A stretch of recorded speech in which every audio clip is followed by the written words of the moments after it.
മലപ്പുറം വണ്ടൂരിൽ മുളകുപൊടി വിതറി അക്രമം നടത്തി സ്വർണ്ണാഭരണം കവർന്നു. വണ്ടൂർ അമ്പലപ്പടിയിൽ തനിച്ച് താമസിക്കുന്ന വയോധികക്ക് നേരെയാണ് ഇന്നലെ രാത്രി മുഖംമൂടി അണിഞ്ഞ 3 അംഗ സംഘം മുളകുപൊടി വിതറി അക്രമം നടത്തി സ്വർണ്ണാഭരണം കവർന്നത്. 63 വയസ്സ് പ്രായമുള്ള ചന്ദ്രാവതിയുടെ കയ്യിലുണ്ടായിരുന്ന ഏകദേശം 2 പവനോളം തൂക്കമുള്ള വളകളാണ് സംഘം കവർന്നത്. ഇന്നലെ രാത്രി 8:30യോടെയായിരുന്നു സംഭവം. വീടിന്റെ പരിസരങ്ങളിലൂടെയും സംഘം മുളകുപൊടി വിതറിയിട്ടുണ്ട്. ശബ്ദം കേട്ടു.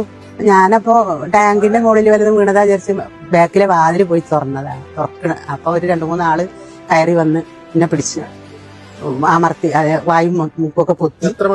ഒരു 8:30. ഓക്കെ. 8:30 ആവണുള്ളൂ. അങ്ങനെ പിടിച്ചു പൊത്തി. അപ്പൊ പിന്നെ ഞാൻ ബഹളം വെക്കാനും വയ്യ, വായൊക്കെ മൂടി പിടിച്ചിക്കല്ലേ. അങ്ങനെ 3 ആളുണ്ട്.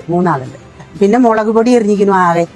പിന്നെ ഞങ്ങളിങ്ങനെ കൊതറി പിടിച്ച് ഇതാവണേന്റെ ഇടയിൽ വള ഊരാൻ കിട്ടിയില്ല. അവരെന്തോ കൊണ്ടൊന്ന് കട്ട് ചെയ്തെടുത്തു. അപ്പോഴേക്കും ഞാൻ വീണുപോയി.